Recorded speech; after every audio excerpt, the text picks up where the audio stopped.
Olá! Hoje eu gostaria de conversar um pouco com você a respeito do pecado original. A gente sempre ouviu falar o que é o pecado original e muitos pensam até que é o sexo, que Adão fez sexo lá no paraíso e no jardim do Éden, isso aí que foi o pecado, mas é tudo um equívoco muito grande. Então vamos falar um pouquinho sobre isso.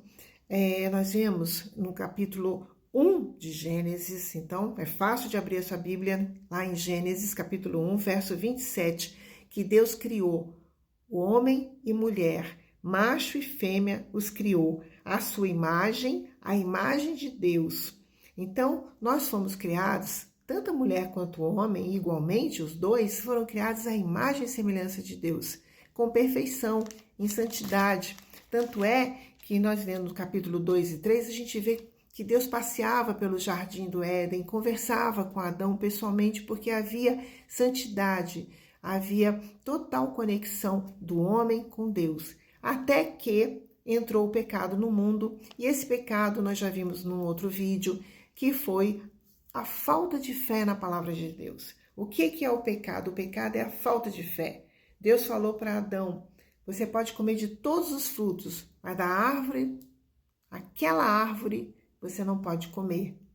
E aí chegou a serpente e falou para Eva: olha, você pode comer sim, certamente não morrerás. E Adão e Eva, ao invés de acreditar em Deus, acreditaram na serpente. E isso se repete até hoje, em todas as coisas no nosso dia a dia.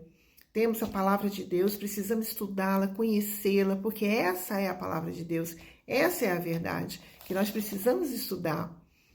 E compararmos com a tradição, com a cultura, com a religião, com a ciência e ficarmos sempre com a palavra de Deus. E a gente viu que depois do pecado, no capítulo 5, no verso 3, nós lemos assim: Adão viveu 130 anos e gerou um filho, à sua semelhança, conforme a sua imagem, e pôs-lhe o nome de Sete. Então, nós vemos aqui que depois que houve o pecado, as próximas gerações nasceram à semelhança de Adão. Antes, Adão e Eva foi criado por Deus, à semelhança de Deus, com toda a pureza e santidade.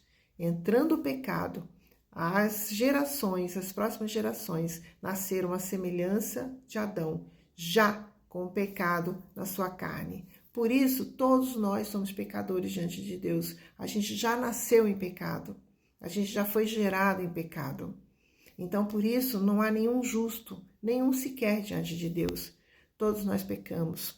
Mas temos uma grande esperança. Nossos pecados podem ser perdoados através da cruz de Jesus Cristo. Para isso que Jesus veio, para perdoar os pecados, para a gente poder ter novamente aquela relação que Adão e Eva tinham lá no Éden com Deus, uma relação direta, pura, em santidade. Porque ali na cruz foram expiados todos os pecados foram pagos. Então nós estamos livres, quites diante de Deus. Graças a Deus que enviou seu Filho ao mundo e graças a Jesus que morreu na cruz. E ali ele pagou o meu pecado, pagou o seu pecado, para que a gente pudesse novamente viver em comunhão com o nosso Deus. E aí a gente tem a certeza da vida eterna, que um dia, ao morrer, nós estaremos na presença de Deus e poderemos usufruir de uma eternidade feliz. É isso aí.